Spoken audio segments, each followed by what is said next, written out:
Hello everyone, I'm your host Rendi, and today I hope to take you on a voyage involving the progression of my new account across what I like to call the vast sea of RuneScape knowledge.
You might already be asking yourself, what has Rendi gotten into now? Well, a lot of Blender. No, jokes aside though, in its simplest terms, this here is a progress series.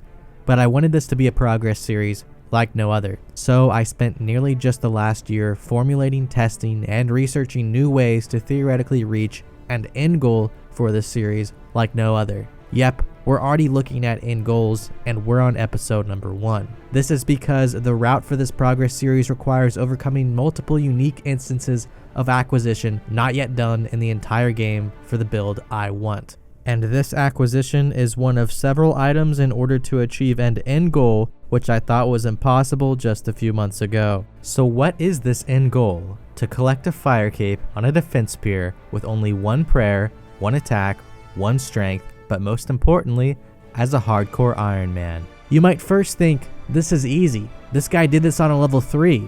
Well, that was only possible due to the Ring of Suffering and recoils. Something I will not have close to access to because of quest XP rewards and possibly even because of magic XP. Once again, because I'm an Iron Man and I'm a defense peer as well. I will also not have access to Zulrah, so this means no Venom. That's right, I will have to melee nearly every NPC and spend likely 30 hours on some individual waves with 360s, logging out on them and re-logging if I do not poison them for a second hit in time before their HP regenerates, wasting more supplies each time I re-log. All because, well, I'll only be 1 attack. So what will I need? A massive amount of strength bonus and some nice displates. Have you ever wanted to own amazing pieces of artwork such as these right here? Well, I sure hope you do, because these displates are our sponsor for today's episode, and I had to have these bad boys sent to me because I needed some motivation to go through with this episode, much less this series. It's a long haul, so I got my boy over here, Swampletics, the master of Morytania himself, to help me get into Morytania, and of course I got my girl over here looking over me. Hell, I might even sleep with this one. In-game! If the sturdy and amazing material of these displates wasn't enough to convince you to buy them itself, well, Displate also does wonders around the world. They plant a tree for every displate that is purchased. Also, the mounting mechanisms on these things work super easily. It's all magnetic, so you just stick it up there and you're done. So, what are you waiting for? After this video, go check out the Displate link in the top of the description, where you can get up to 37% off your next purchase. So why was I telling you about all of this fight cave shit right now, and what is the one thing I need the absolute most of? I need strength bonus. I need this to be able to hit a 2, not a 1, unpotted with a poison weapon to increase my chances on hitting on these high level NPCs by 33%. That is because now, instead of only being able to hit a 0 or a 1, I can now hit a 0, a 1, or a 2. And mainly this is going to be for that second poisoned attempt on the 360s, without having to relog so often. Because every time I relog, I'm going to have to relure NPCs, and every time I relure NPCs, it's going to cost me supplies. Therefore, I will need every bit of strength bonus I can get, and a large amount of equipment that's not even strength bonus deemed impossible at this very moment to get on a Defense Pure Iron Man, so I can save even more supplies to make up for these bad RNG waves. And why a Defense Pure Iron Man, you might ask? First of all, it's honestly the most difficult build I've ever experienced with any real RuneScape restrictions in the game, but also because it still has the opportunity to experience most PVM challenges. Secondly, because it's the only realistic build I saw that was nearing the cusp of possibility for the completion of the fight caves as an end goal, vastly more so difficult than the level 3 fire cave that I did nearly a year and a half ago.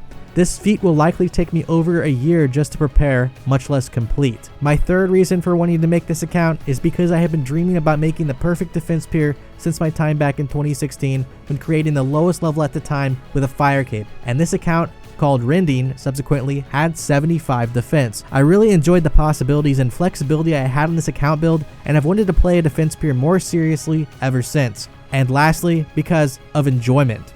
I'm tired of scrapping accounts every 2 weeks like in the Lower the Better series. This was because I figured out to finally get some of my own personal enjoyment out of the game so I don't get extremely burnt out like last time. Rather than just sheerly doing it for entertainment value, it adds to my channel. But trust me, so far in this series I've already enjoyed making more. You will see even more, coincidentally, entertainment value. In fact, I would rate my experiences of what I've recorded thus far crazier than anything I have ever done in all of the Lower the Better episodes combined. So, stay tuned, my friends, because I am super excited to show you what we have in today's episode, much less future episodes to come. So in summary, by basically defying the laws of RuneScape physics, I will be attempting to make a hardcore Iron Man defense pier that will hold items that 0 of these current account builds have in the game. All to accomplish an end goal that I have had for around 5 years. And as this series progresses, I believe you will find this to be one of the craziest and most complex routes ever to be built out of a singular account.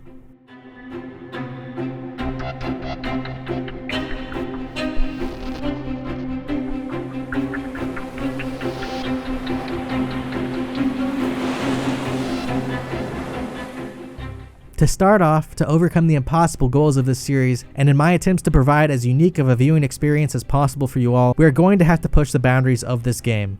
A lot. I want to be able to give a viewer fresh, multiple new concepts to be consumed for every episode of this series in a game that's over 20 years old. And after all of my preparation over the last year and even further back than that, I intend to do just that, no matter the consequences. But before going into that, I wanted to address Jagex, the creator of RuneScape's rule about bug abuse, and give a disclaimer for all of these videos to come.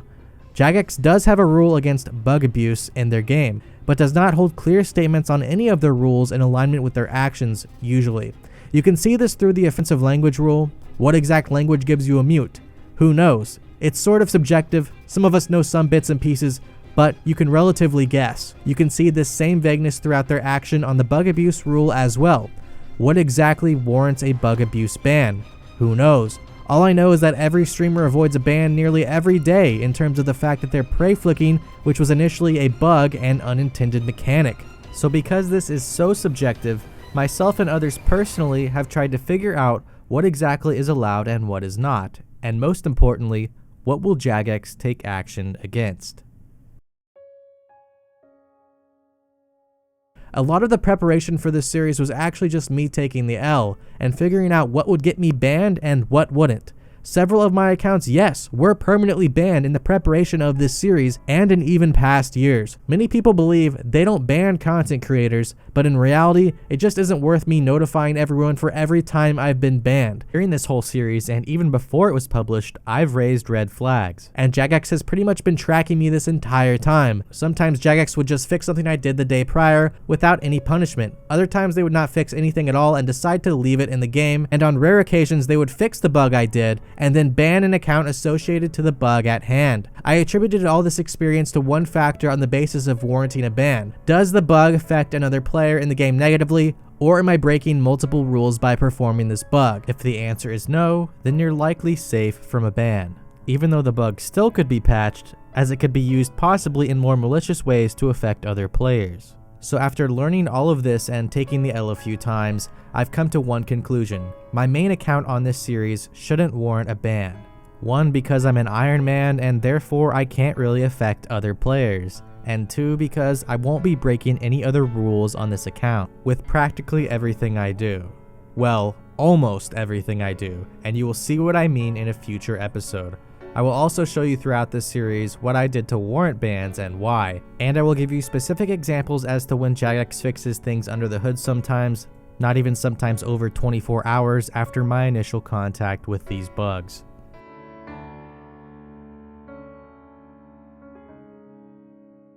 Also, everything I've been doing in each of these episodes has been sent directly to Jagex's anti-cheat staff weeks before releasing a video, so it could not be possibly used in more malicious ways. Therefore, I'm basically working as a free QA tester right now. Lastly, this affecting other players equals ban motto by Jagex that I picked up on over the years makes a lot of sense, as many other companies have similar policies, such as Twitch for example, who only allows you to stream glitches if they are in a single player mode of the game or not affecting people around you, such as in a PvP based scenario. This is great for communities such as the speedrunning community and even has been accepted into some multiplayer communities such as Super Smash Bros. Melee. It opens up a lot of doors. Basically, these games are being updated by the players themselves. This brings us to another reason I wanted to push the limits of the game for this series. I wanted to show all of you an entirely new way of playing the game once again. People have been complaining about lack of updates, and more so recently. But if you haven't noticed, this game is so vast. There's various pieces of content that can be put together in such niche, unique, and different ways that it can make the game so much more enjoyable, and personally, this is how I've enjoyed the game myself over the last few years. Therefore, I wanted to share this experience, and I have opened up a brand new community based around this gameplay. So far, this new community is just consisting of myself, your favorite boy, Chestbra, and MaulerOSRS, and a small group we've called HPQ. But for the first time, we would like to open our doors to all of you. So I'll put a Discord link in the description below. Also, MaulerOSRS, who is a part of this group, is running a similar series alongside of me on his Hardcore Iron Man attack pier, with similar concepts and a similar journey all along the way. So if you wanted to check that out after this video is over, I'll put that in the description as well. But without further ado, let us finally start this long, crazy journey I like to call my Defence Saga.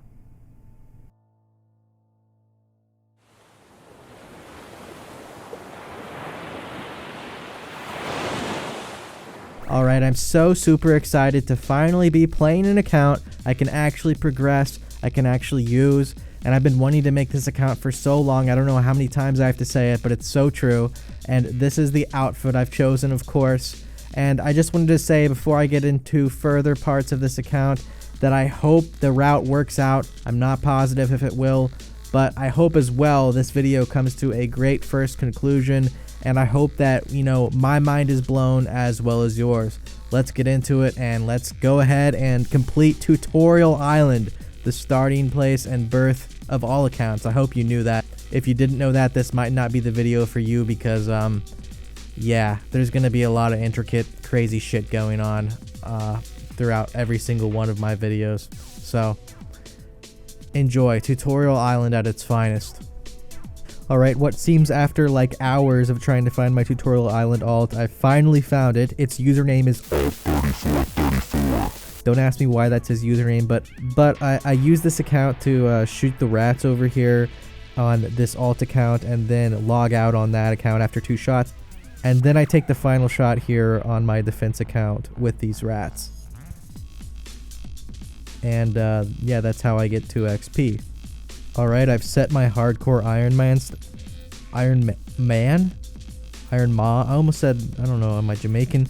I set my hardcore Iron Man status, and now I'm talking to the wizard here, and we're going to try and get 5 magic XP. This could ruin the entire account, trust me. This is very important. If I was MaulerOSRS over here, and I got 7 magic XP and didn't splash instead of hitting like a 1 or a 2 with airstrike, then I'd probably relog and have to redo everything in Tutorial Island. But luckily I don't give a fuck, and if I get 7 or 9 magic XP even, so be it. Let's do it. 5 magic XP coming up, please.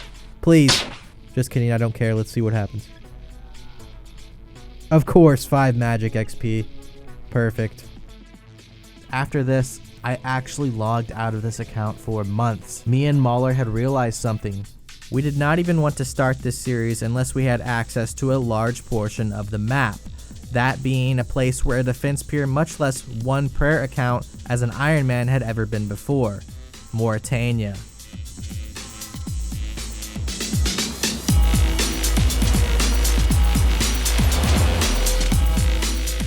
And why did I want Morytania access on this weird account?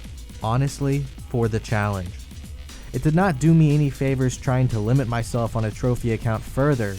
I mean, taking the prayer XP from Priest in Peril could open so many doors besides Morytania. It would even give me more stat boost for defeating the fight caves later on if I had just settled with the prayer XP from the quest. But when I said earlier I want this account to have these specific stats, I meant I want this account to have these stats. I don't cut corners. Just think about the doors Morytania would open for an account build like mine. Justiciar, Barrows, and more. I mean, realistically, doing Barrows on an Iron Man defense peer with 1 attack and strength, or even Theater of Blood for that matter, might take years. Literally years. But hell, there's an entirely new concept and new way to play the game right there, which is what I love the most. And the best part, of course, on an Iron Man such as this, it has never been done before. And although Morytania didn't have any of the strength bonus I truly needed there for my end goal, it had defense bonus. I realized for my end game plan, I was going to have as much defense bonus as possible to relure, retarget, and even reposition waves, as I would be setting them up possibly every 6-hour log inside of the fight caves. And not only this, because this area of the map opens up so many possible opportunities for NPCs, drop tables, quests, and even more to be used across the game. Hell, look how successful Swampletics and his series was just staying in this area alone. Hello, my name's Rendi, and welcome to my Locked Out of Morytania, only hardcore Iron Man. But anyways, with the possibilities of Morytania in mind and a first step to our new series, I decided to give Mauler a ring on Discord and discuss the prospect with him.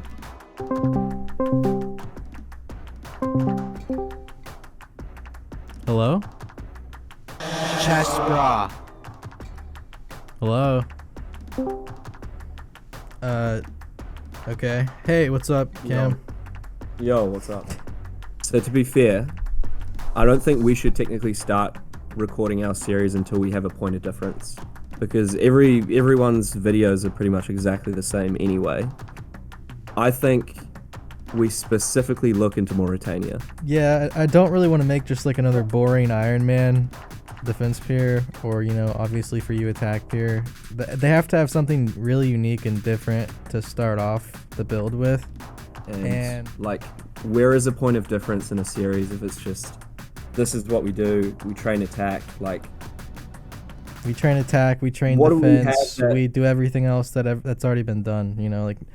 We need to have a starting point of like something we can build off of. Like Morytania, for example, it has different quests, different NPCs, different drop tables, mini games like Theater of Blood, all of that. Well, so I'm thinking we really have to try and get into a Morytania, I'm thinking, or another place just as big that has as much opportunity to add to the account build. We can just literally pair parts of Morytania content with other parts. Say an NPC drops something we need for something else and a whole different activity across the map, then we'll have that piece of content already there as well. So I feel like Morytania is like a big first step that we need to take on for sure. I definitely agree. Yeah. So I can get a whip or even a rapier. You can get Justiciar for your defense pure. We could do Barrows, we could do Theater of Blood. We could look at all these different options, but we have to be able to get there and not get kicked out. So it was settled, no pun intended. We were going to not make this series if we couldn't even get into Morytania to begin with. Therefore, we started doing our research. And of course, the first path sought out was the classic, the Scrying Pool and Portal Nexus into Morytania. During this time, Scrying still worked to get into this region, but it came with many complications, especially for an Iron Man. Originally, as I covered in my last video, you could scry into another player's house if they had the Arceus Barrows teleport in their Portal Nexus, and then interface walk into Morytania on this account without the quest Priest of Peril even completed. But on an Iron Man, you can't even get into other players' houses. That is just one of the basic Iron Man restrictions because once again, we're in a sort of single player mode of the game. Unless, Personalized Area Force Teleport, PAFT. Yeah, the likelihood of us finding a PAFT is probably zero though. A PAFT in its simplest terms is when you trick the game into putting yourself in another person's player-owned instance, which a player-owned house is one of these instances. As well, even if we got into Morytania through this really unorthodox method, Abador Crane is a failsafe NPC which spawns after you do any action outside of the scry and kicks you out to the start of the Priest in Peril quest out of Morytania. So even if we could get into Morytania, path into someone's house, etc., well, we would just get kicked out as soon as we hit Morytania. Or would we?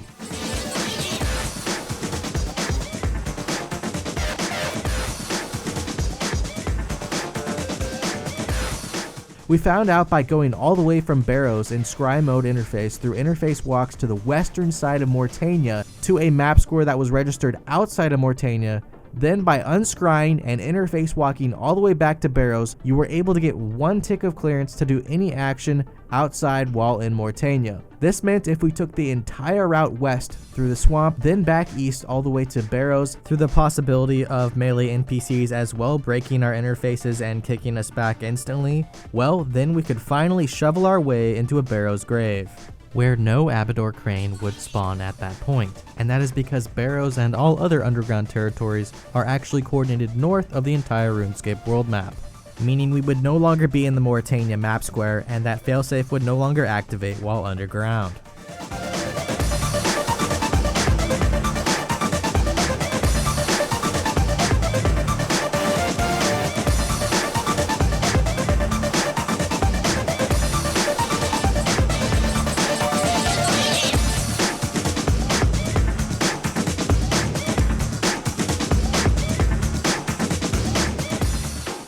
So we would not be kicked out underground, but this would be so tedious as we would have to interface walk the entire map back and forth, not get attacked by an NPC, and then attempt to kill a brother and teleport out if this all failed.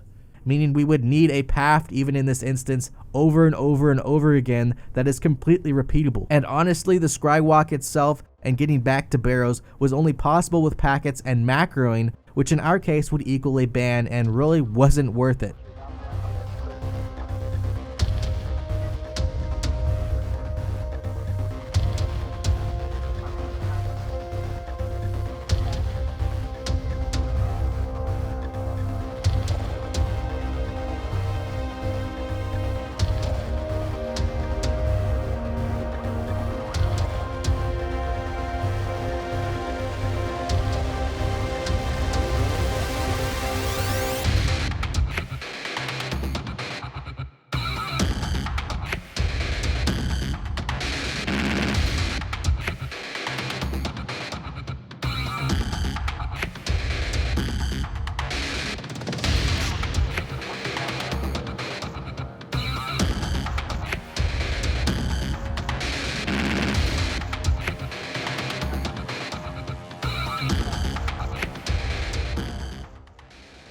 Well, it's a good thing I couldn't do any of this anyways because, well, we didn't even have a path, and once again, we're on an Iron Man, so there's virtually no way into the Nexus at this point.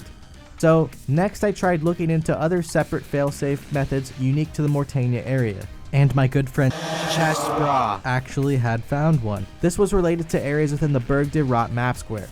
If you hadn't completed the quest to enter Berg de Rot, you would get teleported back to the NPC you start the quest Shades of Morton with. This even worked on some stray tiles if you relogged on these tiles north of the fence line in this area. Yeah, it does it. It does the fade out into the guy's hut. Yeah, that guy threw shit at you as well. Yeah, he goes to the hut. Is there any of those tiles in the main game that aren't in Canvas? Because that's how you get an Iron Man in here.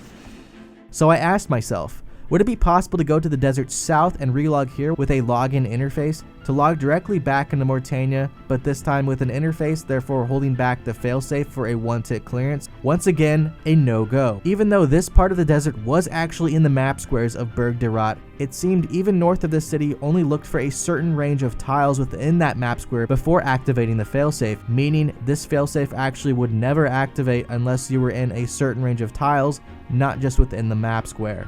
So this is where we were stuck for months. I didn't have much to go off of.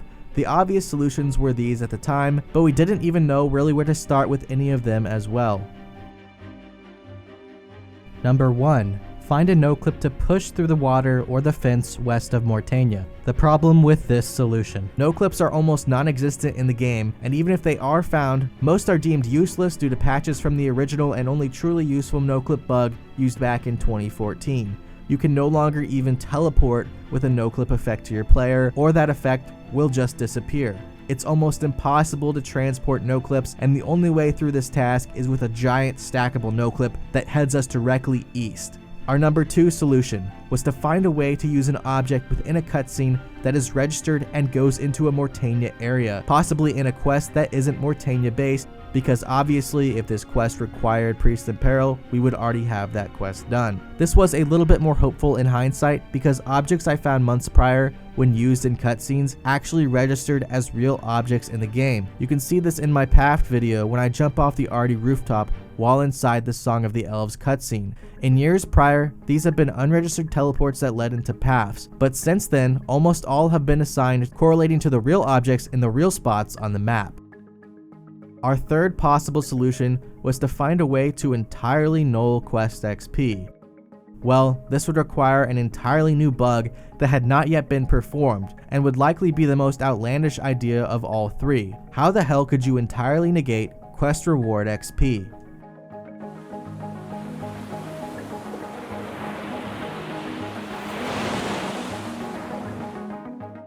On February 22nd of this year, I had discovered something that was likely the most useful and outlandish find yet, all pretty much on accident. While testing another old bug from my Barrow's Gloves video with the Ratcatcher's interface force teleport, I somehow repeated a one-tick right-click and yellow-click action held behind interfaces over and over again without technically losing any of these interfaces at all. I then looked back into how this was done and was the first to realize what actually caused this. This was an amazing find and could almost be used in any weird application to probably all three of those theoretical solutions into Morytania I had just mentioned before. So what was this bug exactly? As you can see here, I could stop this old Ratcatcher's interface force teleport from moving me back to the garden as it typically would do after the one-tick clearance of my interface, and then repeat it over and over again.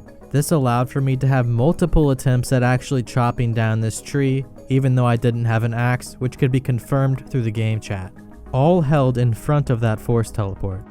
To pull up the floating panel settings menu without losing interface, I would first have an interface already open, then I would hold down click here to continue with the spacebar, as well as open the settings panel at the exact same tick I opened yet another interface while holding that spacebar. I would then interface this red click action inside of the settings panel with the keybind button. So, I would now have the keybind interface open in my chat box, and the floating panel as well open in the middle of my screen, correct? Lastly, I would close both of those at the same time, the floating settings menu and the keybind interface in the chat box, by using another interface that popped up in the middle of my screen. This was another interface such as the skilling stat info boxes, or a quest journal, or even just a book in the inventory. These interfaces popping up in the middle of the screen attempting to open would close out of both the keybind interface and chat box because it relies on the settings tab to be open, and it would also close out of the floating settings interface panel, which relies on no middle screen interface to be present in order to be open. Therefore, it would close out of both of these on the exact same tick. I call this closing of two interfaces in one tick a hard action. This is because instead of pulling up my next interface, such as the quest journal or skilling tab, it would give me one tick of free clearance to literally do anything I would like, then return to yet another interface behind it.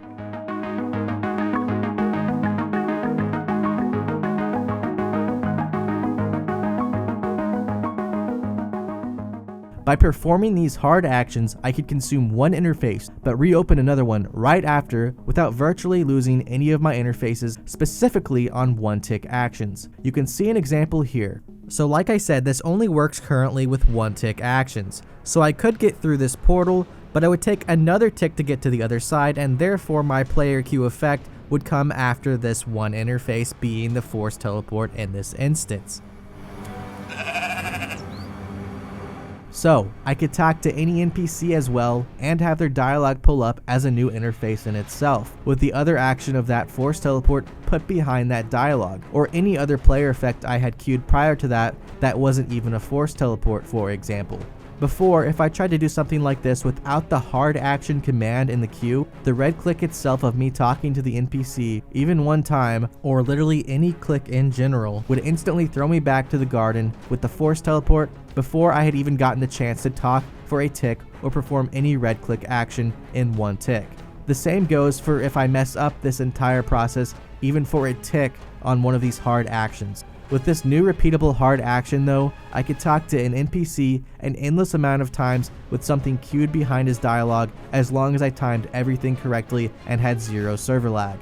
I could maybe even use these NPCs' own effects and queue them behind one another. So, for very special NPCs, I could possibly have them affect me in a queue many times over behind my hard actions and behind my repeated interface. For a more concrete example, if everything were timed perfectly here, which is extremely difficult to pull off, might I add, I could talk to this NPC here, and because his effect on me is such a low priority, I can queue this effect on me multiple times, being his mushroom, which is also a stall. This is all because it only takes me one tick to continuously talk to this NPC each time, and I automatically get into his dialogue, which is an interface itself. This could be used for almost an endless stall that wrapped on itself if performed tick perfect through multiple talks to this NPC, which once again though, as of now, would require perfection for a long period of time to pull off.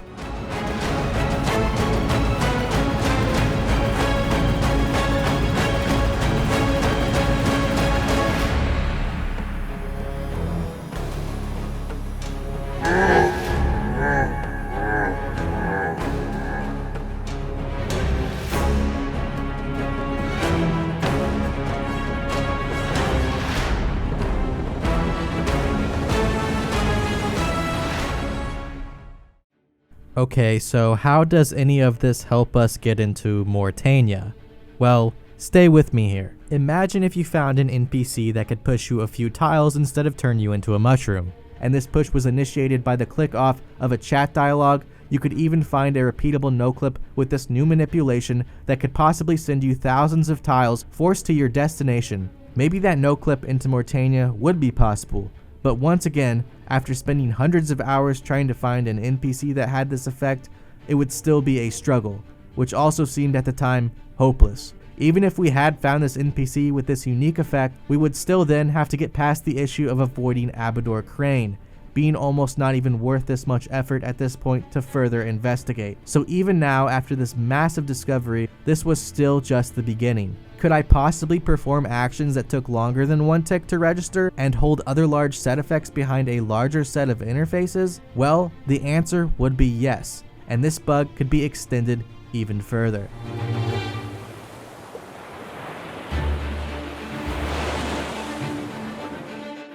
So we wanted to expand this hard action past its one tick use so I could navigate basically anywhere within the world of Gielinor, all while holding player effects from different activities. The solution?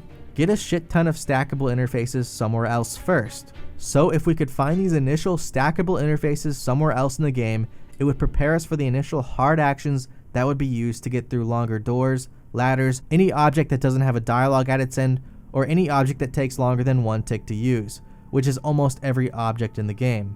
And if we could get these prior interfaces up, it would even failsafe us for any misclicks or server lags along the way of transport in preparation of queuing player effects behind one another. Basically, this meant we would have a backup of interfaces to break wherever necessary and would need to get these first in the player queue. Look at this ladder for example. Just go down it and get to the other side. Well, this action takes more than one tick to do, therefore it takes two interfaces, one on the climb and one at the end of the climb to be left open. So without a preparation of several more interfaces stacked up behind it, our hard action could get us through the initial climb of this ladder, but would automatically activate our player effect almost instantly or as soon as we got to the top of this ladder, which is what we did not want. We wanted to be able to transport these effects anywhere, especially around Morytania. Now, if I had any interfaces prepared for a long action with no interface prompting at the end, then we could still hold our player effect such as this mushroom, because although we would consume one interface, I would have more on standby to fill the void, and wherever we did not want to consume one interface, such as talking to this NPC, we could repeat over and over and over again, still holding all of the extra spare interfaces behind those in the queue. Now there were also other weird actions that I would call hard actions, such as switching a combat style or turning your run on. These would act the same and they would player queue skip, but it wouldn't allow us to repeat these over and over again without the cost of at least one of our backup interfaces, even if only doing one-tick actions. This begged the question, where could we find a series of stackable interfaces to prepare before queuing any of these player effects? Well, there was one commonly known place, Trouble Brewing. This outdated minigame had a prompt to it if you entered the minigame late, to join the other team. But these weird prompts would only pop up if you entered on another account in the same world on the same team, then left in order to prepare that world. Big deal anyways, it's just an enter prompt to go into the minigame, right? Wrong. This prompt would stack on top of itself every minute if you did not click off of it or go in the game. This meant you could get up to 18 stackable interfaces prepared per game. And if I wanted more than 18, simple. I would just waste 2 by leaving the lobby with my hard actions, wait a few minutes for the other accounts to go back in the game, then waste another 2 interfaces to rejoin with another hard action, leaving me with 14 stackable interfaces left and allowing me to get another 18 on top of that. I could now get these prepared stackable interfaces and use them all across Gielinor as a sacrifice for mess ups and longer actions. And I can stack player effects from other areas of the game with my hard actions, such as a no-clip from an NPC or virtually anything else, even like this mushroom, then transport it to other parts of the game to allow for corresponding bugs to happen almost anywhere. So you might say again, big deal. Well, look at this invincibility effect for example. I could smuggle this player effect through the wrapping of several bugs, specifically this one, to any location and then even use it on other players. But hey, luckily I'm a good guy and that's a story for another time. Question mark, bro? My account is fucked. Just gonna go kill myself in fog.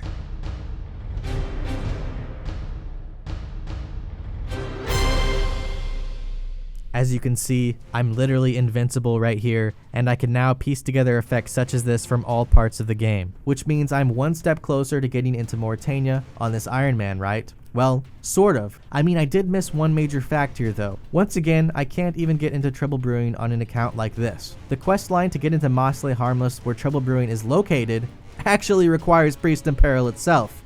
So, yeah, I'd be defeating the entire purpose and would have 11 per already at that point. I mean, I could get into Trouble Brewing still if this account also wasn't an Iron Man, because like I said earlier, the Portal Nexus and Scry bug actually worked during this time. And you can see within my last video that there was actually a way to interface walk straight into Harmony Island, then use a Harmony Island failsafe to kick me back out to Mostly Harmless. But once again, this all relies on me being able to use someone else's player-owned house who owns a Portal Nexus who has the quest done for Harmony Island. So, here we are again. Iron Man can't even go inside other player-owned homes, which means I'm stuck yet once again looking for a seemingly endless amount of interfaces for transport effects which might help me get into Morytania.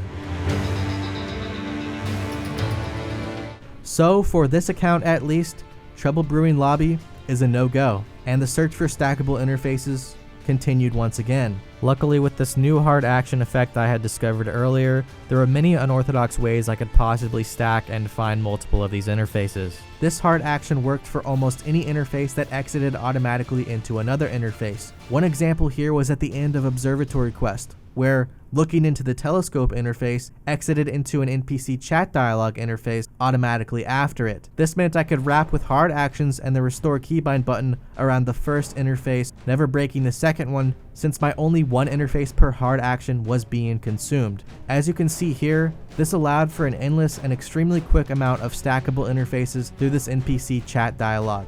Although there was yet another problem we found here. With almost every stackable interface which worked in this manner, they were all area based. This meant as soon as I teleported or even went down the stairs within the observatory, hundreds of these interfaces of the chat dialog would just all collapse.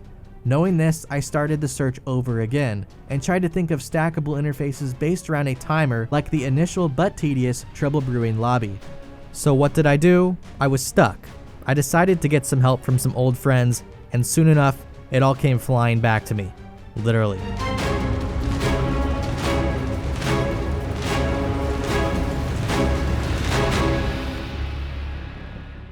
There was one stackable interface I remembered playing around with many years ago at my home, Tizhar City. More specifically, in the fight pits, and I could grab interfaces here. As you can see, by becoming the victor and not moving my account while getting these interfaces, I can basically use an alt account to exit on their own, which grants my interface account, well, more interfaces. There's a starting fight interface and a second interface whenever you become the victor of fight pits.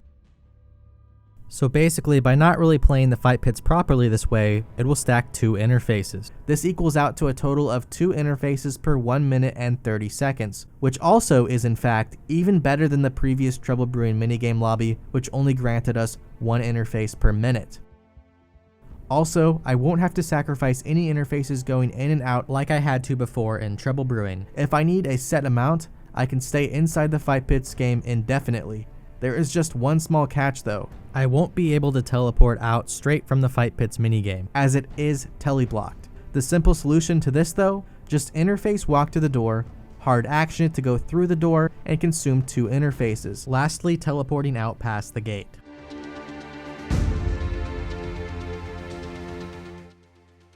Oh yeah, I haven't really mentioned interface walking yet, or what it truly is. We've talked all about getting through doors and red-click objects with hard actions, but we haven't talked really about moving with just yellow clicks smoothly and not consuming interfaces while doing so. Well, as I talked about in our last video, you used to be able to use an interface walk by simply clicking the report button on another player after tagging the spot you would want to walk to, all without killing any interfaces and allowing you to move while holding these interfaces open. If you normally try to move while holding interfaces open, well, you can't. You can't move at all. So here is this new age solution to the after the initial patch of the right-click report.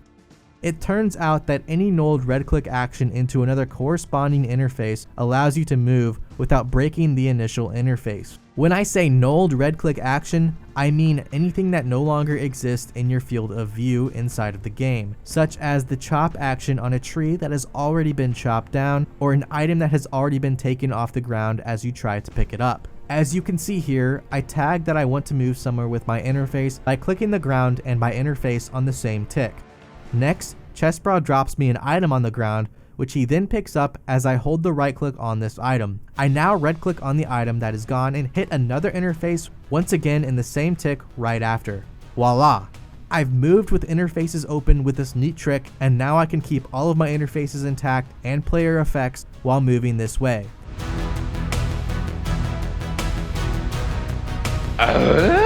Confused yet? Yeah, honestly, me too. But I wouldn't be telling you all of this if it weren't important later on. So let's review real quick. We have 3 finds so far which we will be pairing together and are core essential to one another, and therefore are as well core essential to what we will be looking for as a solution into Morytania with one prayer. These 3 finds are 1. The ability to interface walk with nulled red click actions to save our interfaces while moving standardly on the map to any normal location. Number 2, the ability to prepare interfaces inside of fight pits for however many minutes or hours in case of mess ups and while transporting effects where we have to break interfaces along the way. We will also need these prepared interfaces to get through objects which take longer than a tick of action to use or which don't have dialogues prompting us at the end automatically. Number 3, the hard action by closing the settings panel along with the keybind restore interface on the same tick, allowing us not to consume as many interfaces, as well as allowing us to actually get through red-click objects, NPCs, and more while still retaining our set of interfaces behind those red-click actions.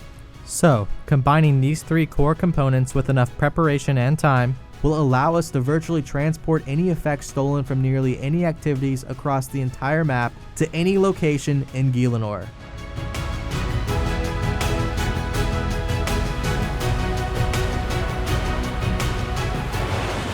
By the way, I bet you were expecting this video not to be an hour long just to get into Morytania, huh? Yeah, many of these bugs take months of effort, years of effort to combine and grasp even the knowledge of performing. Okay, so we now have these 3 core components, which leads us back into our 3 theoretical solutions of getting this Iron Man into Morytania. I covered these earlier, but now with this pairing of bugs, we have a better grasp of how they can actually be achieved. Anyways, let's look again at number 1. So, I can now transport any no-clip glitch properly to the actual gate or river or anywhere.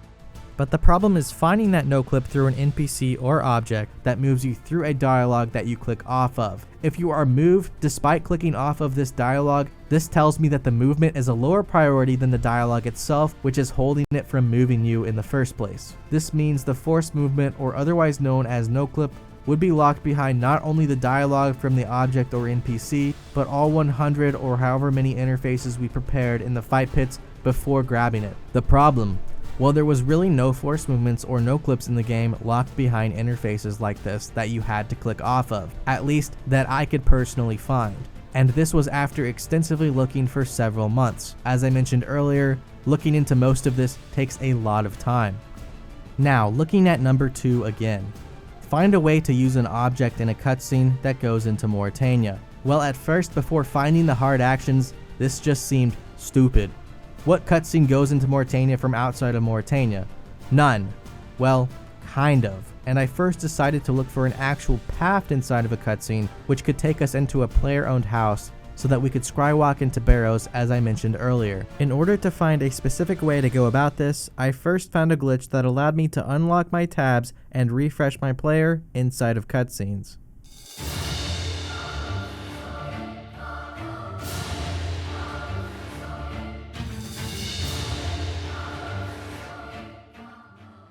And you guessed it, I would use hard actions and null red clicks to interface walk and interact with objects around me.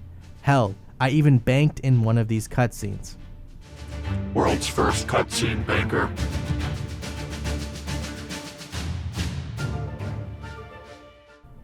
I wanted to do this to open the doors to 2 possible paths which would allow me into player-owned homes. My first idea was this.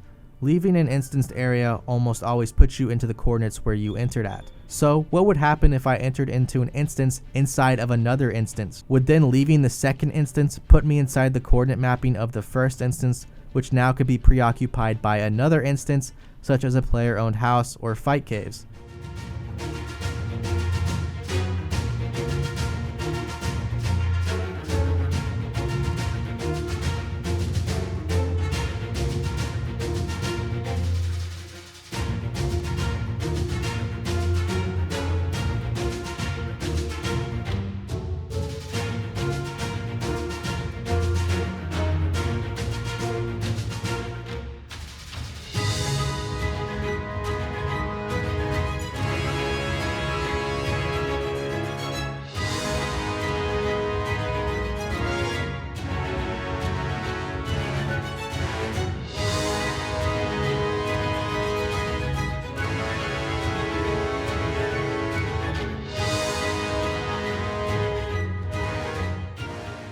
Unfortunately, that did not work. I mean, I had this weird black screen void thingy though whenever going into a second instance. That's cool, I guess. But the failure was in this, I would always just end up back at the beginning of the first instance in the main game, rather than in the coordinates I entered the second instance in on my first instance. Also, guess what? The desert cutscenes aren't marked as the actual desert. I tried going inside of an instance again by talking to my cat while already in a cutscene with this specific glitch. And although this looked relatively badass, it was still, once again, a no-go.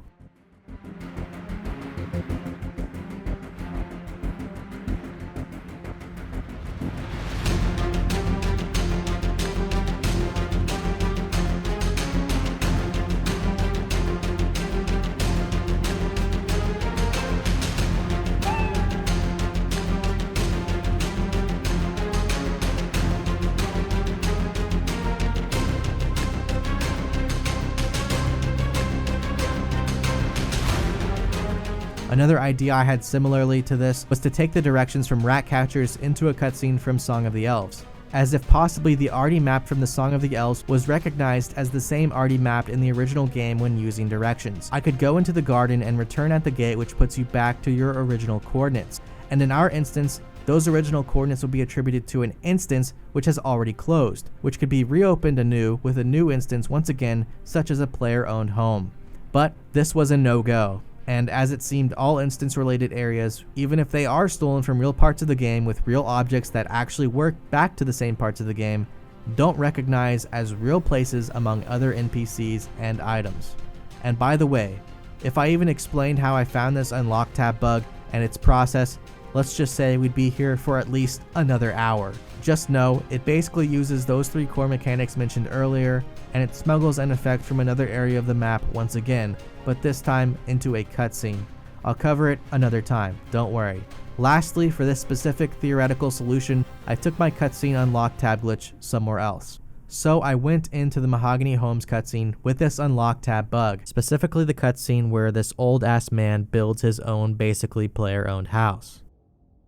The idea here is to basically use interface walks, hard actions, and even this unlock tab cutscene bug in order to use this old man's portal nexus in hopes that it is a maxed portal nexus just like his house is. And if this is a maxed portal nexus that this old man has, this means I could possibly use it like any other portal nexus inside player-owned homes and scrywalk to barrows with this nexus.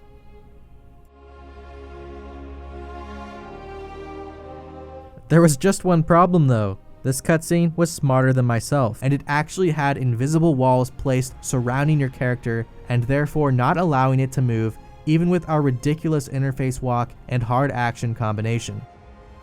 So after all of this testing, months of failure, and even some of the most ridiculous combinations of bugs on our side, we were still completely lost. That is, until we looked at the final and third option for theoretical access into Morytania, finding a way to entirely null quest XP.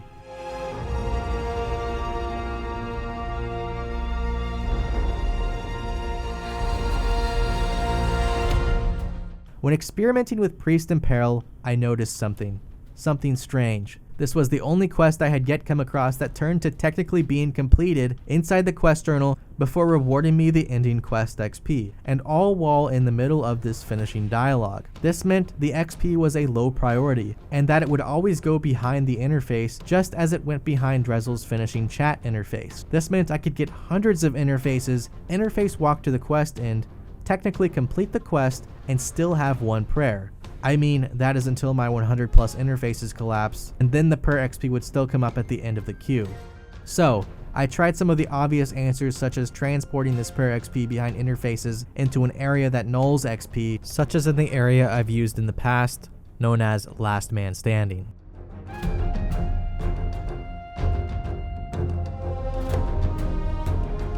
Failure.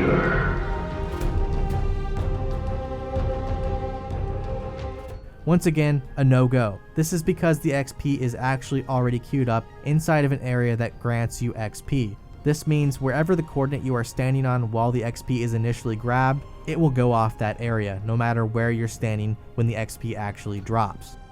So how do I only say collapse 10 interfaces instead of the initial 100 there, and never get that prayer XP at the end of those 100 interfaces?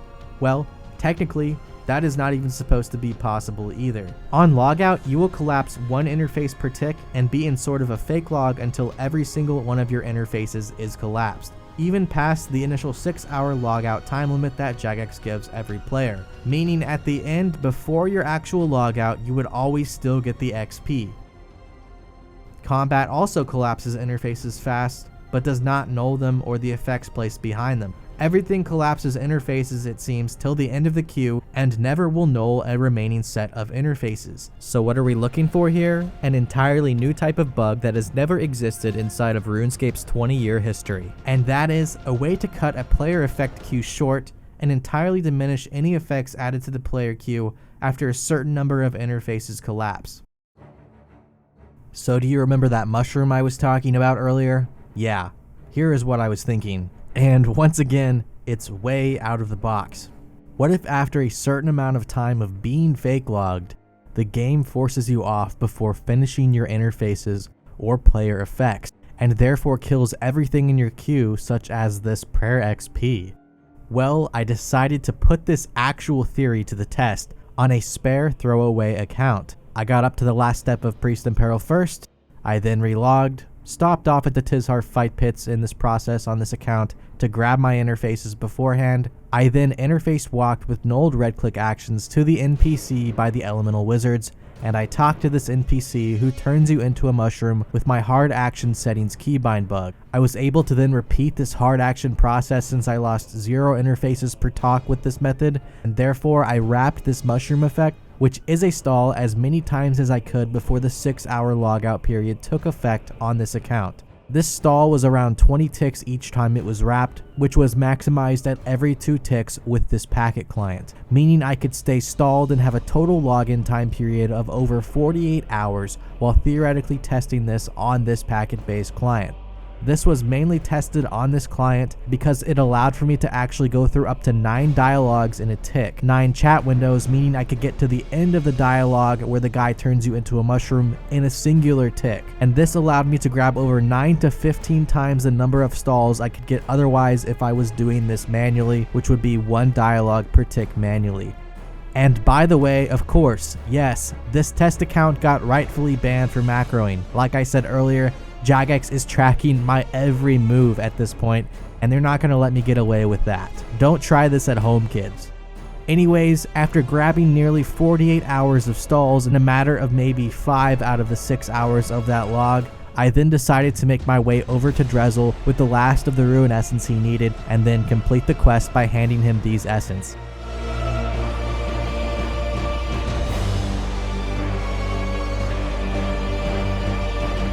With this quest technically completed, I then held this prayer XP behind even more of the Tizhar fight pit interfaces and the 48 hours of stalls I got before actually completing the quest, since those were originated first in the queue.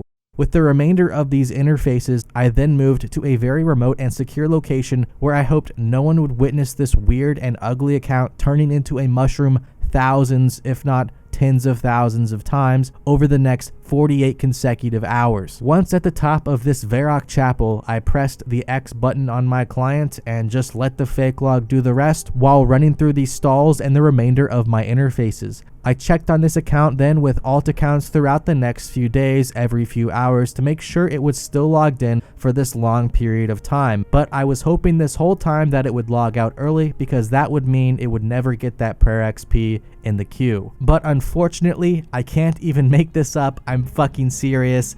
This account turned into a mushroom without logging out at the top of Varrock Chapel for over 48 hours of game time. This strategy didn't even work. It didn't even work. I used a cheat client for this. I went through some crazy manifestation of like 20 bugs and then put the account at the top of a chapel for 48 hours, and it didn't even kick me off before 48 hours straight. So the queue still finished on this account, and I still got the prayer XP, and then later I got banned on this account after for macroing, like I said before. I can't even make this shit up here. We are spiraling down some crazy intense manipulation of like 30 bugs into some insane theory, and even this didn't work. The path at this point into Morytania seemed surely hopeless. After years of knowledge and theories getting us here today, I was still fucking stuck. That is until I had one final idea in mind: a server update. So instead of stalling for 48 hours, what if I just stalled for a considerable amount of time into a server update with this mushroom? Well, if there's one thing I know, I only probably have one chance at even attempting this. Jagex tracks me all the time, and I'm sure with this macro ban happening almost instantly after testing on the spare account, all eyes are on that account's actions, and they're already looking into what the hell just happened to make an account stay logged in for 48 fucking hours straight. So, I need to act quick. I might only have one shot. I need to log the fuck back in on my hardcore Iron Man defense peer I made months ago and actually do something on that account. And by do something, I mean attempt to null my prayer XP through Priest in Peril and get this bad boy ready. And also, if you haven't noticed, this is a progress series anyways, by the way. And where's the progress? Well, it's all in my head, and therefore we need to log in and do something now.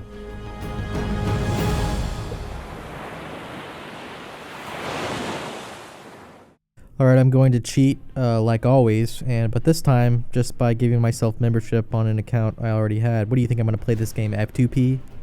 Who does that? A lot of people, unfortunately. But not me!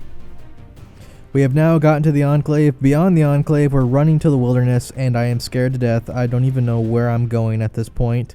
I think it's north, hopefully. I've ran like every side, every corner of the Enclave. I've never actually, had to legitimately make money on an Iron Man because I've never really played an Iron Man, and it does not help that I'm playing a hardcore Iron Man right now, and the first thing I'm trying to do already is go into the wilderness. I will not be surprised at all if I die and I have to restart within the first actual few minutes of this account, but I'm in a hurry because I really want to test this later, so hopefully I don't die. I really don't have time to backtrack.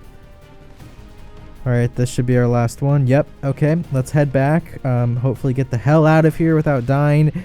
Oh my god! Let's go, let's go, let's go. I switched to F2P here because there's no green dragons. I know, I'm a fucking genius, right? That's the biggest strategy in this video you guys will take away from this. Switch to F2P if you're going to pick up steel plate legs like a mindless idiot who doesn't know how to make money on an Iron Man like myself. Oh my god, there's a person.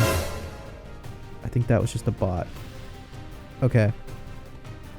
So, I'm gonna go take these legs, sell them to Louis Legs. You know, I have a friend in real life named Louis Legs. Actually, that's his RuneScape name, but I know him in real life. And he has the arson Louis Legs. Cool story, I know. I'm gonna go sell these plate legs, not to him, but to the NPC. And then I'm going to take that cash and, just have a little bit of disposable income to work with. Okay, I think we can teleport here. Yeah, okay. Let's get out of the wilderness, go to Louis Legs, and finish up some quests. I'm trying to rush this as fast as I can and get up to the Priest in Peril quest finish because I'm going straight into that update. Alright, this is very important. I'm going to buy a Chronicle here and some Chronicle teleports because throughout the whole route I'm planning to do, I'm going to have to use a lot of these teleports. I believe at least 3. I can't remember at this time. I have it all written down. Anyways, I'm also going to buy this RPG. You'll see why in a bit. I have a strategy for this thing. And I've been using the money from those plate legs to buy, so far, 1 piece of armor for Mithril. I'm going to try and buy the full set. I don't really need it, but I might as well get it while I have the money. So I'm trying to do this, buy all these supplies, and train this account for something very important, which will be, I had decided first I would get 11 combat for this secret mission. It had to be done. Why, you ask? Highwaymen. They're aggressive up until 10 combat, and you go into their aggro zone when talking to Malignus Mortifier, the guy here I will need to get my mushroom stalls from. To get this 11 combat, I decided to use the LMS boost method to train as fast as possible since the update is just a few days away. Yes, this still works. It only works for accounts with stats below these boost levels, so below level 17, and only takes you up to a level 17 stat. I put this in a video like 2 years ago, and I've seen it being used ever since by many low-level builds, and I think it's just one of those things I was mentioning earlier that Jagex found niche enough and unharmful enough to leave in the game, even though it was initially unintended. I mean, maybe it increases my training speed by about 10% on this unique build because, oh yeah, every time I get this thing, I have to run all the way from LMS to an NPC with low as hell defense. You got boost power! Alright, I'm gonna teleport now with my Chronicle and book it all the way to, you guessed it, Seagulls. Let's go, let's go. So the best thing, honestly, I could think to kill with literally 0 defense is Seagulls. And that's why I'm headed that way. I figured the Chronicle's the best way to get there. But yeah, there's a problem with this method, and it's not really that great, especially for what I'm using it for right now. I'm trying to book it right now to Seagulls. But as you can see, it's already going down. It's down to 16 now instead of 17. I haven't even gotten to Seagulls yet. I figured Seagulls would be a good idea because they're 1 defense, you know? But no. So, there was a way to get around this. I could have logged out before every 12 seconds and the boost or whatever, wouldn't be ticking down like it is right this second. But, yeah, I decided to take the lazy way out, and because if I have to log out every 12 seconds, well, it's just going to lower the training method that much longer because it's going to take me like half an hour just to get the seagulls. So we're walking there, and our boost is just rapidly going down. So I plan to use this boost I have right now and kill these things, of course, with the boost. Crazy plan, I know. But once the boost runs out in about 15 minutes, then I'll go repeat. A little problem with that plan, though, I'm realizing they implemented a surrender penalty in LMS because apparently a lot of people probably have been using this bug. And if I log out or leave LMS too much to make this work, well, I can only do that 4 times a day. So I'm going to have to get alt accounts or some friends to help me get inside of a casual game to do it from then on out. So I'm kind of actually thinking, and I'm not even hitting, and I'm almost decreased again, as you can see. 2 defense, though, am I right? I'm kind of thinking that it would be in the best interest to literally never go back to LMS, at least to train. What you're probably thinking right now, you're thinking, wow, how did this guy go from 2 to 25 defense in a matter of just a few seconds? Well, you're probably seeing like a video transition or something right now, so that's the answer to your question. But anyways, 25 defense, and that means 11 combat. We're not going to have to deal with those pesky highwaymen that are going to be trying to attack us right in the same area that Malignius actually walks around in. So it's a good call, I think, to get 11 combat. You know, I could use alts to splash, but also this 25 defense is going to help me for what I'm doing next. And what am I doing next? Returning to LMS for another boost. This time I'm going to LMS because I actually have a real purpose. It's not going to be a complete waste of time. Don't worry, you'll see what I mean. And here we go. Let's hop back. So I'm going to be needing to actually go and complete all the way up until the last step of Priest and Peril quest so I can hand Drezel his Rune Essence before going into that mushroom effect before the update during this test. For the Temple Guardian, it's a little tricky. I didn't really want to waste time like I would have prior because I'm in a real time crunch here. I could have gotten 32 thieving and an Iron Dagger poisoned this NPC, but I really, like I said, didn't have the time to do this. So instead, I got my LMS boost, my RPG, and I wanted to have my boost as high as it possibly could be the entire time I was running to this step in the quest. Therefore, I would log out before every 12 seconds, and I maintained this 17/1 boost all the way up until I got to the Temple Guardian. And from here, the plan was simple. Just out DPS this thing, because I'm not limited in HP, only defense. Therefore, I can attack this Guardian as many times as I want to and get the kill. Alright, let's go. Hopefully this works. I don't think anyone's ever had to do this before. A Defense Pure Iron Man with an LMS boost and an RPG with 25 defense and no food because I'm a dumbass. So yeah, hopefully the no food part doesn't really come into a factor. But I really don't want to have to go back to LMS if I don't have to and do this whole process over again. It's really annoying having to log out and walk all the way down to this location, especially from the Chronicle teleport. So it looks like I'm actually getting some hits off. Hopefully these continue, and hopefully he keeps hitting these zeros on me. Let's just see. Okay, so I have no food, but this guy's almost dead. I think its highest hit I've seen at max is like a 3, so I've been waiting for my HP to regen to 4, then coming back at it, and hopefully, come on. He has like a sliver of health left. And the second he hits me, I'm gonna have to go walk back again. Please don't. Yes! Oh, that is cutting it close. It turns out you only need 2 pieces of food because my fucking smart ass over here already had 25 defense anyways. So hell yeah. I'm thinking ahead. Kind of. Not really. Probably the opposite, actually. The guard dog, though, in Priest in Peril was nothing compared to the level 32 monk you later have to kill. This is the thing that outheals standard poison and is a very old NPC which regenerates 1 HP, I believe, every 11 seconds rather than the traditional 1 HP per 60 seconds. Even with poison and boost, this NPC would be near impossible to overcome. That is, without my friend.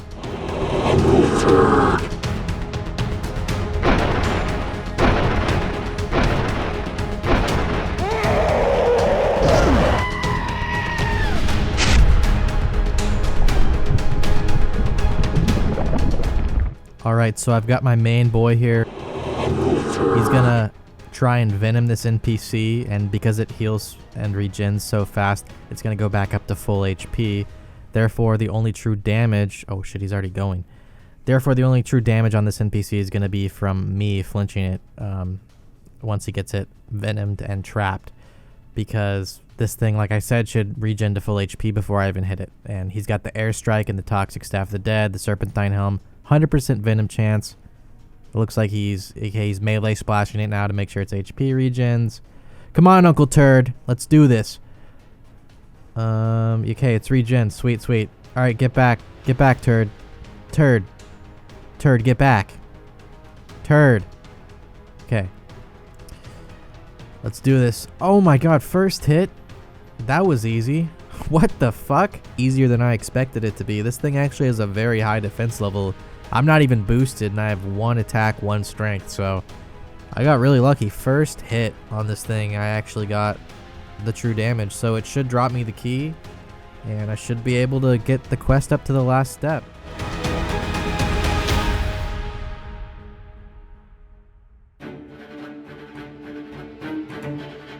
Importantly, I'm going to give Drizzle just enough rune essence on this account to not finish the quest so I can return on the server update with my plans to attempt to null his XP. I will also obviously have to do this entire process manually since I'm now on the account I want to use for the series. And obviously, once again, I don't want to end up like that ugly trash account I was testing on, otherwise known as banned. This means the more even extremely minor mistakes I make, which will be many, the more I'll accidentally pop Tizar interfaces that I prepared for this entire route. Even the slightest ping spike and server lags will sacrifice these prepared interfaces, and if I run out entirely of Tizar interfaces before I get to Drizzle, then bam, this whole plan is for nothing and I won't be able to attempt to null the XP this week. Yes, I said attempt. After all of this, I still really don't even know if anything is going to work, and from what I've seen at this point, I'd give this a 1% chance at success. We're here. I've just got to wait for the system update now. Not looking forward to having to 1, perform all of this, and 2, have the very slim chance it even works. But I'm going to give a little speech here before we get into this. Before we get into probably what's going to be a failed attempt. But anyways, let's give a speech, shall we? I've been looking for a way into Morytania for over 5 years, I'd say, on an Iron Man. And today probably will prove us wrong yet again, but might possibly get us through that door. Get us into the access of everything beyond what's possible for a build such as this and for many other builds. For Iron Men alike that are one prayer, this is a revolutionary cause, and by God, we will get into Morytania. Whether it's today, tomorrow, the next day, the next year, the next century, the next... Okay, that's probably all I got is a century. But I swear I will get into Morytania, whether it not be today or tomorrow. But whether it be... I don't know how to give these speeches. That's it. Okay, I need to call upon my good friend Uncle Turd to come and help me out now because we got to get this show on the road. Pronto.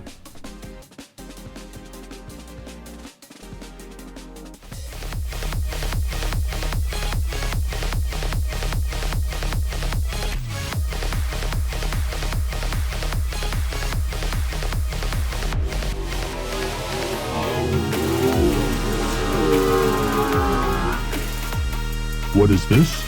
A sound to the east? It seems like Rendi needs my help. I better stop dancing and go help him.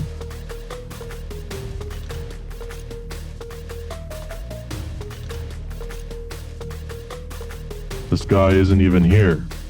Oh, wait. Wrong place for once.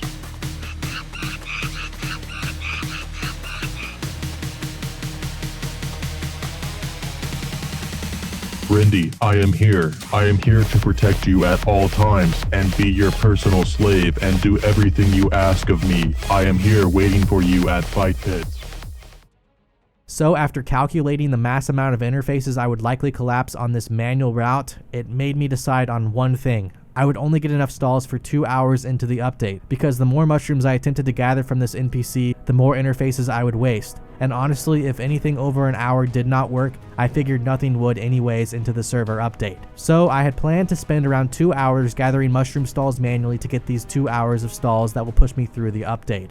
I also at first would need to get as many interfaces as possible, so I spent the first initial 3 hours of my 6-hour log up until the update gathering Tizhar interfaces, allowing me to get around a total of 270 interfaces to collapse along the route and along the gathering of mushroom stalls if I needed to. The plan was detailed, the account was now set up at Tizhar Fight Pits, and the clock was ticking down till that 6-hour mark before the next server update. Introducing probably the dumbest looking thing you will ever see being performed in this game.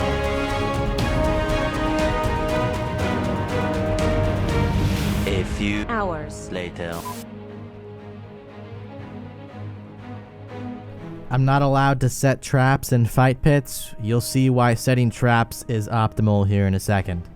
Mainly because I'm gonna have to wait a minute each time for these items to spawn.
Fuck. Uncle Turd. Come on, kill this thing. Please. Thank you.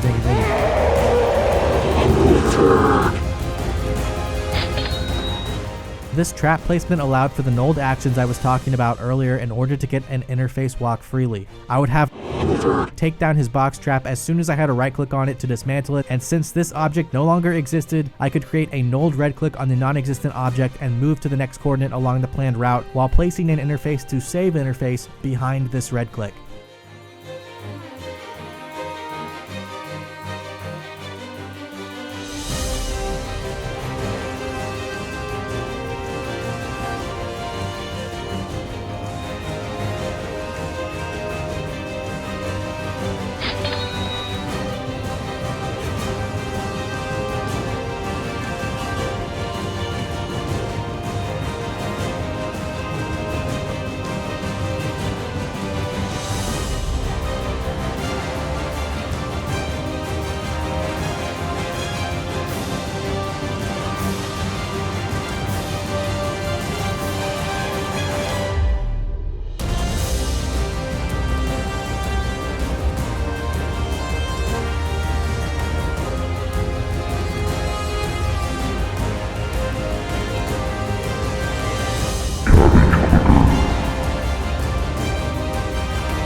Talking to an NPC last with a dialogue open will stop the NPC from moving, but this guy specifically decides to throw spells about every minute, so I'm going to have to keep up on Uncle Turd and actually make sure that he's talking to this NPC every time he throws one of those spells to keep him as still as possible.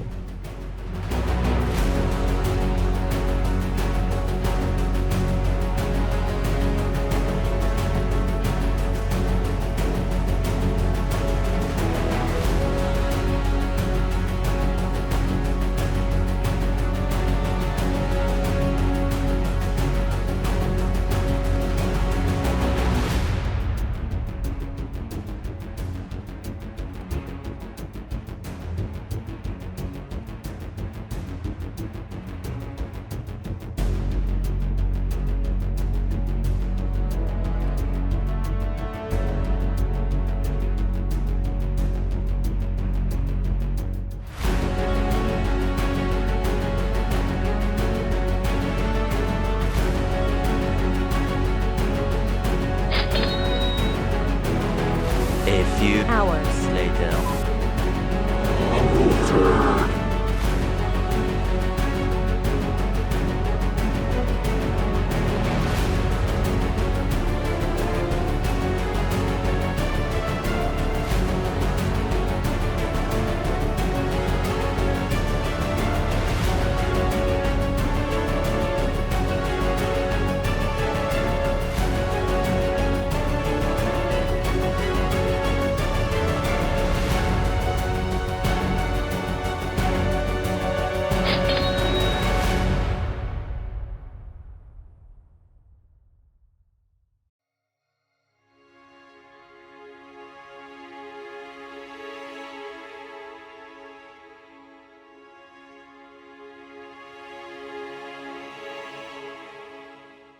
Now I had gotten all the mushroom stalls I believed I would need, and I was making my way up to Drizzle during the last 30 minutes until I realized something quite horrifying. I looked at the news post update, and I was 100% correct about Jagex looking into my past actions on that account I previously tested the 48-hour theory on just a few days ago. The Priest in Peril finishing quest dialogue was about to change, likely for the worst. But we were prepared, and ahead of Jagex by an entire 30 minutes. It was my last chance, all while now on the actual account I planned to start this series on.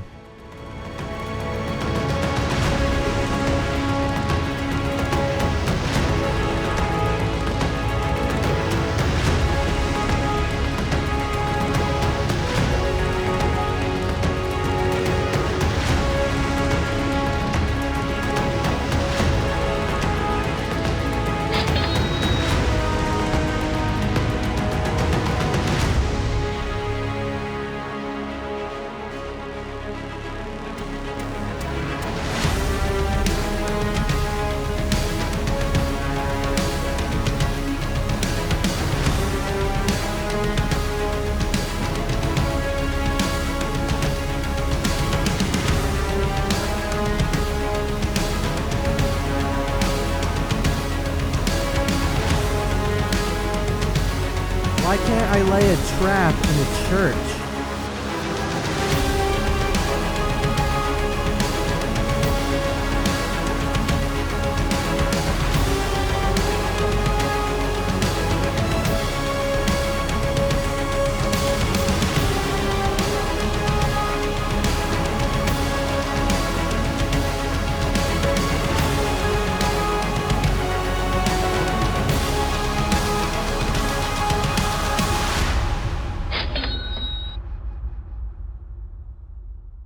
Alright, whew, 30 minutes, that's the timer, just rolled in.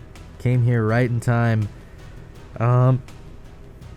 Honestly, that was stressful as fuck, but somehow I made it up here. I don't know how many interfaces I have left, probably not very many, but I'm gonna go ahead and release them just a few minutes before this update. Oh my god, that was sweaty. But, yeah. I'm looking forward to seeing if this even works after all of this. And there we go. Now I just have to wait for this countdown to hit 0 and hopefully boot not the entirety of these stalls off and possibly null that entire XP.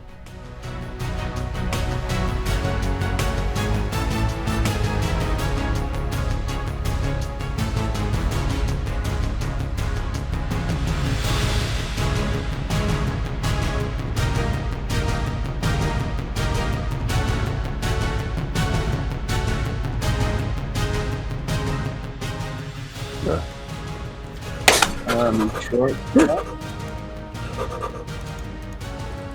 You're right. What the fuck?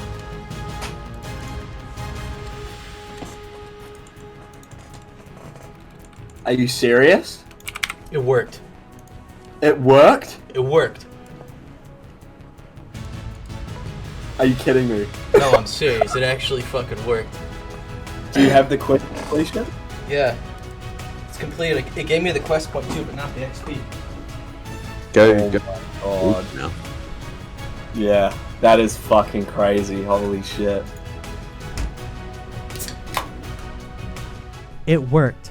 It actually worked.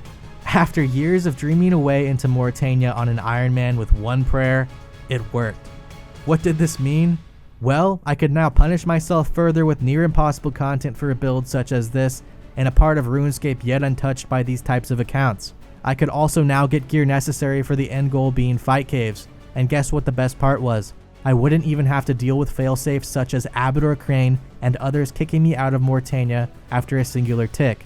I could free walk. This was because I had the actual quest completed, but with my final touch being the ability to remain one prayer.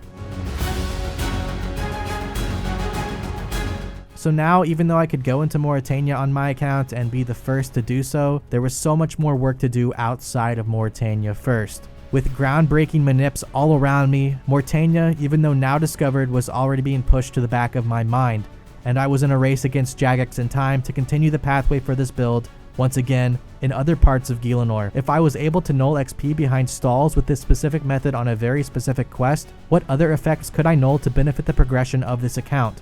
Well, the answer to that, my friends, is an almost endless amount of content, and also a story for our next episode. If you all enjoyed this video, it means a lot to me to give it a thumbs up and subscribe to the channel. I've put honestly my heart and soul into formulating this build, testing it, recording the actual gameplay, editing, and even learning 3D modeling for parts of this series. Let's just say this has truly been my passion project, and that's why I've dropped off the face of the earth in the last few months.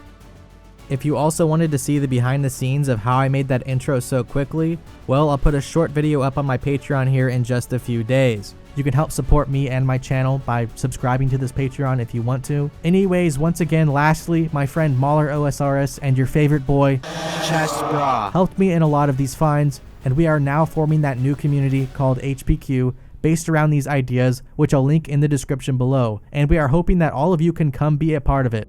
My friend Mauler uploaded his first episode on an almost identical series on his attack pier today, so you can check that out as well. I'll link it in the description below, and I hope to catch you all again on the next episode of my Defence Saga. Believe it or not, this next episode is somehow even crazier than the one you witnessed today. See you then.